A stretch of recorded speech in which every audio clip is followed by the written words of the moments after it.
got to be somewhere within the unknown. I mean, the inbreds, I don't think they took it. They're out there all getting happy and fat and fancy. So I don't think so. I really don't think it's them. But you can never be sure. You can never be sure. You can never be sure.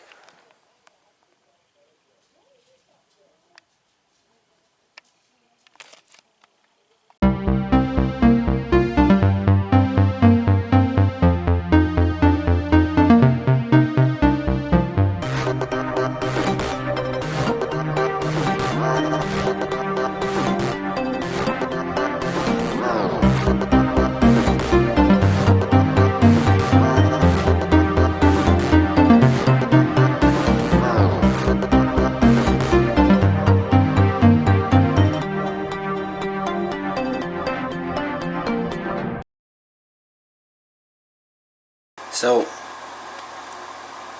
I used to go to the county college,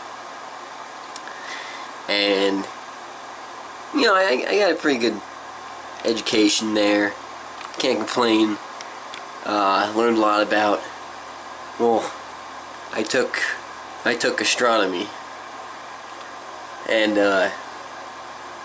they told me it didn't count as a science, so I had to take chemistry, you know, the made-up science, because that counted, so I could get out of there. But while I was there, I also had a English class, because apparently I can't speak English the right, correctly way.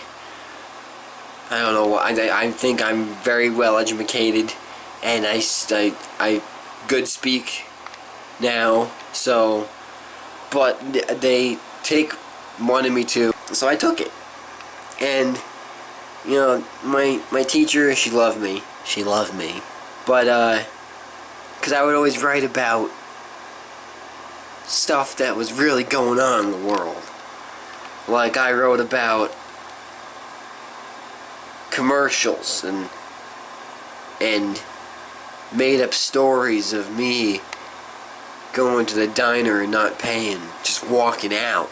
This is my chicken and I ain't paying. And yeah, I made her laugh, cry, contemplate her own life through my stories. And, you know, none of them were true, but, who cares? It's all about telling a good story. And also in this class, there's a bunch of mutants in this class.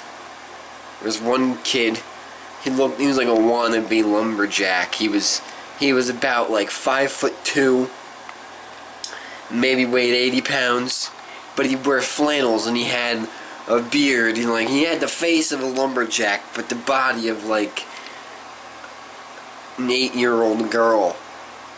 So put that together. And there was this girl. It was so uncomfortable. One time we were sharing what we wrote, and it was like she was speaking like this, and you could hear it in her voice. Like she was telling some kind of story about like a breakup, but like it was about like so much more, and I didn't want to dive into this girl's personal life.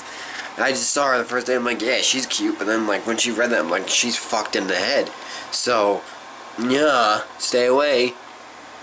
And then finally, the cream of the crop right here. This guy, he was like a mid-30s farmer. And he came in first, he only showed up like 4 weeks. And the first 2 weeks, he was just, I think he was like flirting with the teacher. And he was like, I own a farm, I have chickens, want to see all my cocks? And then the last week he showed up.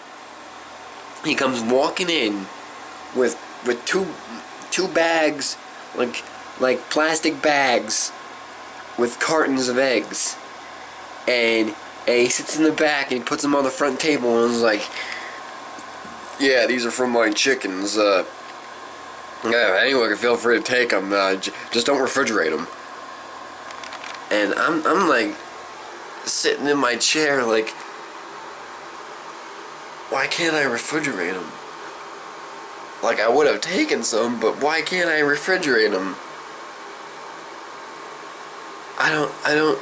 Meanwhile, my professor's like, oh, sweet, I can feed all my kids. There, I can't wait to take these eggs home. And he kept repeating, don't refrigerate them, don't refrigerate them, don't refrigerate them. And I was like, dude, did you put something in them? Or I don't even know that you have chickens. I think he was some massive egg bandit. You know, maybe I think he's trying to gun for the Easter Bunny's job. I didn't take any eggs. Couple kids took them. I don't know what happened though, because Mr. Farmer, that was the last week he showed up. After he dropped off the eggs, he was gone. He kept saying, oh yeah, I can't sell them because I'm not licensed by the FDA. I don't know why anyone took them. I mean, my professor was fine. I haven't seen her kids. Maybe they're a little like wonky now, but